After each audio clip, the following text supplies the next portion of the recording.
I told the alien princess, "You're more beautiful than my ex." Her demanding eyes lit a romantic fire. Crashing confession. The distress alarm screamed through Commander Jaren Cross's cockpit as his reconnaissance vessel tore through Volanthus's atmosphere, trailing fire like a dying comet.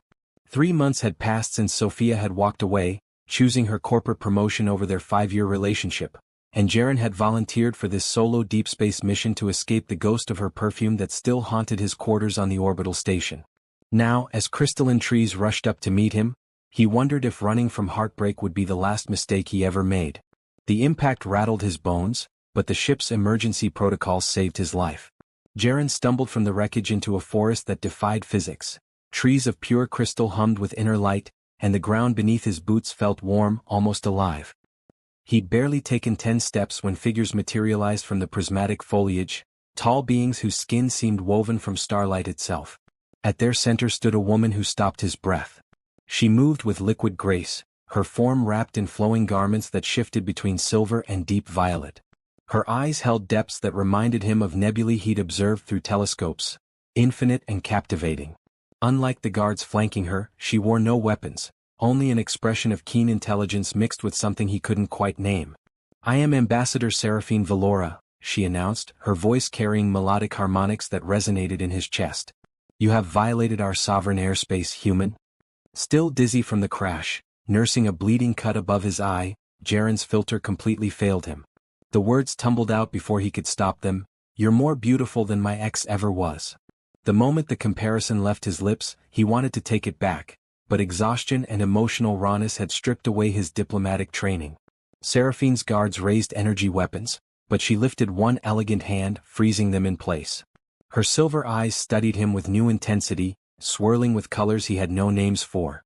Something flickered across her luminous features, not anger, but curiosity tinged with an emotion that looked almost like longing.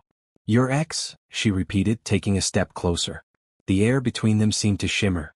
"Tell me, Commander Jaren Cross of Earth." She somehow knew his name, perhaps from his ship's transponder. Why would a man facing possible execution speak of lost love rather than plead for his life? Jaren met her gaze, too tired to dissemble. "Because right now, Ambassador, execution sounds easier than going back to a universe where the woman I planned to marry decided I wasn't worth her time." For the first time, Seraphine's composed mask cracked. Her eyes widened slightly, and she glanced back at her guards before returning her attention to him. "Bring him to the sanctuary," she commanded. "But not as a prisoner. As my guest." The guards exchanged uncertain looks but obeyed. As they escorted him through the crystal forest, Jaren noticed Seraphine walking beside him rather than ahead, her shoulder almost brushing his. She studied him with an intensity that made his pulse quicken, not with fear but with something far more dangerous: gardens of vulnerability. The sanctuary gardens floated above Volanthus's surface, suspended by technology that seemed indistinguishable from magic. Bioluminescent flowers drifted lazily through the air, releasing fragrances that awakened memories Jaren thought he'd buried. Seraphine dismissed her guards with a gesture, leaving them alone on a platform overlooking twin moons rising in perfect synchronization. "You're wound," she said softly, moving closer. Her fingers hovered near his forehead, and warmth radiated from her touch without making contact. The pain vanished, the cut sealing itself. "Our bodies generate healing frequencies. It's intimate to share this with outsiders." Jaren's breath caught as she finally touched his skin, her fingertips cool yet electric. "Why are you helping me? I crashed into your world, compared you to my ex like an idiot." "Because," Seraphine interrupted, withdrawing her hand slowly, "I recognized something in your eyes. The same emptiness I see in my own reflection." She turned toward the moons, her silhouette ethereal against their glow. "I am betrothed to Chancellor Mordain Thex of the Crucian Dominion. A political arrangement sealed before I could speak my first words. He visits once per solar cycle, reviews trade agreements and returns to his fleets. He has never asked my name, only my title." The loneliness in her voice mirrored the ache Jaren had carried for months. He stepped beside her, close enough to feel the subtle warmth her body emanated. Sophia was a corporate attorney. Brilliant, ambitious, everything I admired. But when the promotion came, relocating to Mars Central, she didn't even ask if I'd come with her. Just said long distance wouldn't work and left her engagement ring on my nightstand. Seraphine turned to him, and in the moonlight, he saw moisture gathering in her luminous eyes. At least she was honest about not wanting you. Mordain pretends I'm part of his collection, something to display at diplomatic functions. I'm 32 solar cycles old and I've never been kissed with passion. Never been held like I mattered. Without thinking, Jaren reached for her hand. The contact sent sparks dancing up his arm, literal sparks, tiny lights that played across their intertwined fingers. Seraphine gasped but didn't pull away. That's a resonance bond, she whispered, staring at their joined hands. It only manifests when two souls recognize each other. I've read about it in ancient texts, but it's so rare that most consider it myth. What does it mean? Jaren asked, though his racing heart already knew. It means, Seraphine said, her voice trembling, that against all logic, all protocol, all the rules that govern my existence, you might be what I've been waiting for. She led him to a raised dais where floating cushions arranged themselves automatically. Let me show you our light-weaving ceremony. It's how my people express what words cannot capture. Seraphine raised her free hand, and ribbons of light spiraled from her fingers, dancing through the air in patterns that told stories without language. Jaren watched, mesmerized, as the lights depicted loneliness, duty, and yearning. Then she guided his hand upward, and to his shock, crude but genuine light emerged from his fingertips, a response to her presence. Impossible, she breathed. Humans don't have this ability unless. She stopped, her eyes widening with realization and something that looked like hope mixed with fear. Unless what? Jaren pressed, moving closer until mere inches separated them. Unless they've found their destined complement. The one person in all the galaxies whose soul frequency matches their own. Her voice dropped to barely a whisper. Jaren, this could destroy everything. My betrothal is a treaty. Breaking it could mean war. He cupped her luminous face with his other hand, feeling her lean into his palm. Then tell me to go. Tell me to repair my ship and leave, and I will. But if there's any chance, any possibility, that what we're feeling is real.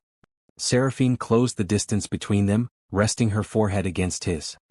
I've spent my entire life being the perfect diplomat, the dutiful daughter, the compliant bride-to-be. Just once, I want to choose something for myself. Even if it's impossible. Even if it destroys me. The moons reached their zenith, bathing them in silver light as their resonance bond strengthened, wrapping them in a cocoon of intertwined luminescence that pulsed with each synchronized heartbeat. Forbidden desires awakened.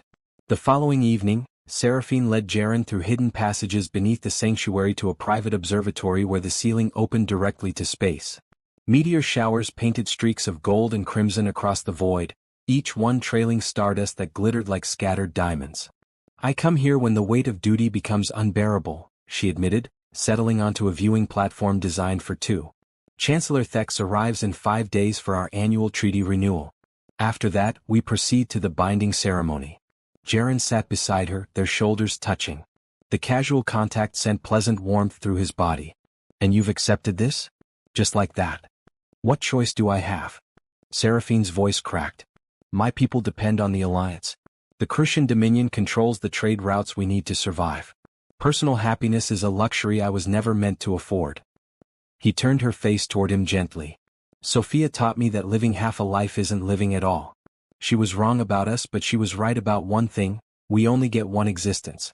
Why waste it on obligations that kill your soul? Seraphine's eyes searched his face, tears finally spilling down her luminous cheeks. Because I'm afraid, Jaren. Afraid that if I reach for what I want, I'll lose everything. But I'm also afraid that if I let you go, I'll spend eternity wondering what we could have been.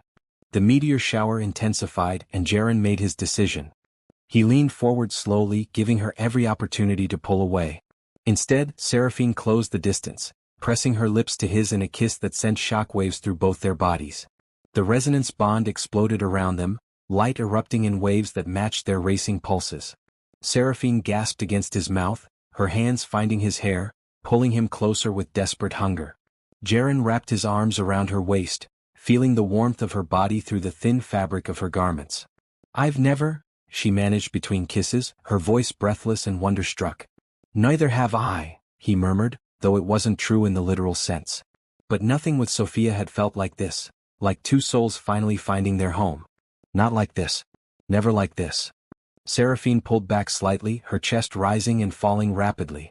There's a ritual, she whispered. The soul binding. If we complete it, we become linked across space and time. But Jaren, it's permanent. Even death wouldn't separate us. And if we're discovered?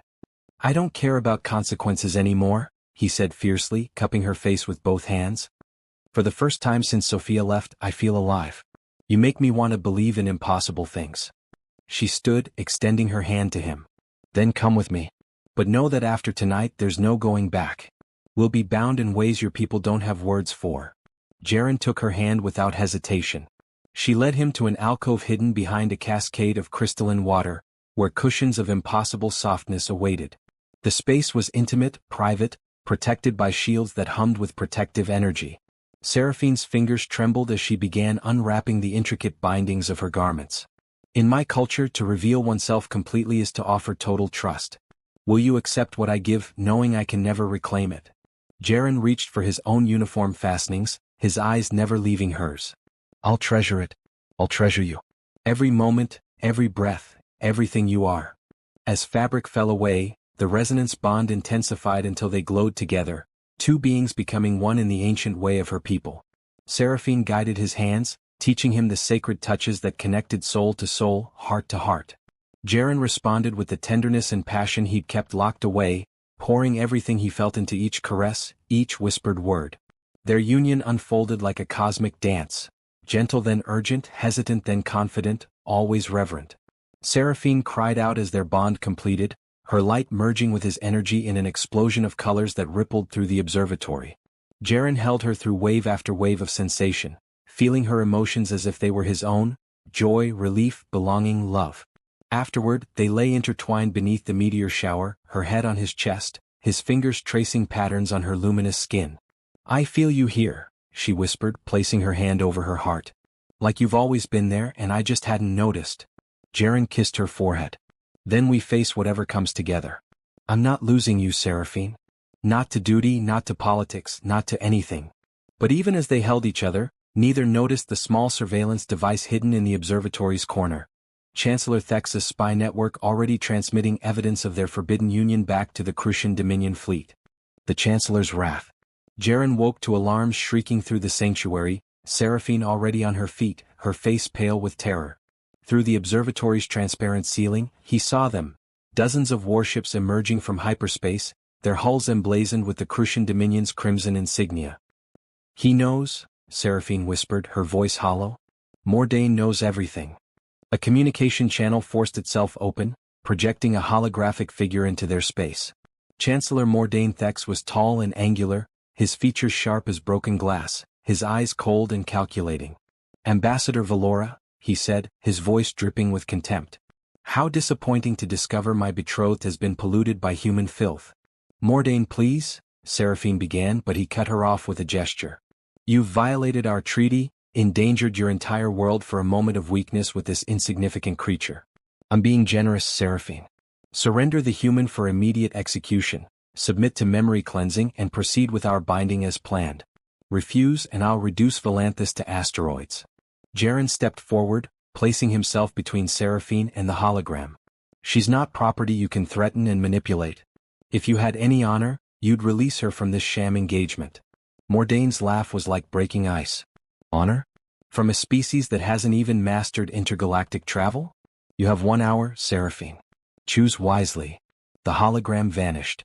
Seraphine's guards burst in, led by Captain Thyron, her childhood friend. Ambassador, my ships are ready, but we're outnumbered 5-1. If you order us to fight. No, Seraphine said firmly, though tears streamed down her face.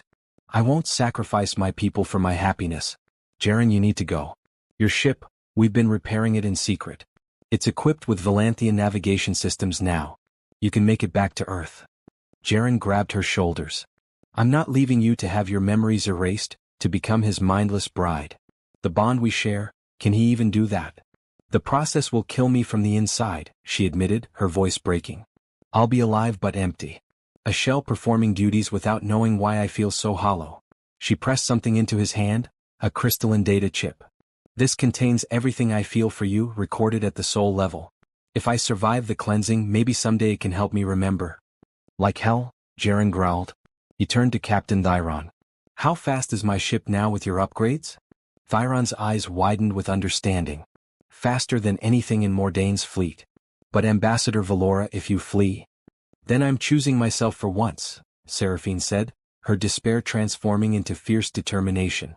I'm choosing love over duty, freedom over chains. Jaren, if we do this we can never come back. My people will be vulnerable. Captain Thyron stepped forward. Ambassador, with respect, your mother, the High Chancellor, has been seeking a reason to break this alliance for years. Mordaine's threats give her that justification. We've been preparing for this possibility. Let us handle the politics. You handle your heart. Seraphine looked between them, decades of conditioning warring with newly awakened desires. Then she straightened, every inch the ambassador she'd been trained to be. Captain, transmit my formal dissolution of the betrothal to both councils. Include footage of Mordaine's threats. Frame this as his aggression, not our transgression. Already done, Ambassador, Thyron said with a slight smile. The moment his ships appeared in our space uninvited, he violated sovereignty laws. Now run. They sprinted through corridors as explosions rocked the sanctuary. Mordaine had opened fire early, his patience exhausted. Jaren's modified ship waited in a hidden launch bay, sleek and deadly, its hull now reinforced with Valanthian crystal alloys that shimmered with defensive energy. Seraphine took the co-pilot seat as Jaren initiated launch sequences. The bay doors opened to chaos, Crucian fighters swarming like angry insects, their weapons fire lighting up the night. Jaren pushed the engines beyond recommended limits, feeling the ship respond with eager power. Incoming missiles, 12 o'clock. Seraphine called out, her fingers dancing across unfamiliar controls with surprising aptitude, their sole bond letting her access his piloting knowledge. Jaren dove through a narrow canyon between crystalline mountains, the missiles impacting behind them in cascades of shattered stone. How did you know to do that? He asked, impressed. I can feel your instincts, she said, amazed. It's like I've been flying all my life. They broke atmosphere with 3 fighters in pursuit. Jaren executed a maneuver he'd only attempted in simulators, a reverse thrust spin that brought them face to face with their pursuers. Seraphine didn't hesitate, firing the upgraded weapons that sent the fighters spiraling away in controlled retreats rather than destructions. Nice shot, Jaren said, reaching for her hand as they accelerated toward the hyperspace threshold. But Mordaine's flagship, a massive dreadnought, positioned itself directly in their path. You cannot escape, the Chancellor's voice boomed. Surrender or be destroyed. Seraphine's eyes met Jaren's, and in that moment, their bond showed them the same possibility. Together? She asked. Together, he confirmed. They pooled their energy, his human determination and her Valanthian light manipulation, channeling it through the ship's enhanced systems. The vessel blazed with unprecedented power, transforming into a comet of pure luminescence that punched through the dreadnought's shields like they were paper. As they entered hyperspace, leaving Mordaine's impotent rage behind, Jaren pulled Seraphine close. We just made enemies of an entire dominion. She kissed him fiercely. Then let's make sure we give them a reason to regret it. We're not just running, Jaren. We're going to build something new. A real alliance between our peoples, one based on freedom, not coercion. The stars streaked past as they held each other, 2 souls bound together, racing toward an uncertain but chosen future.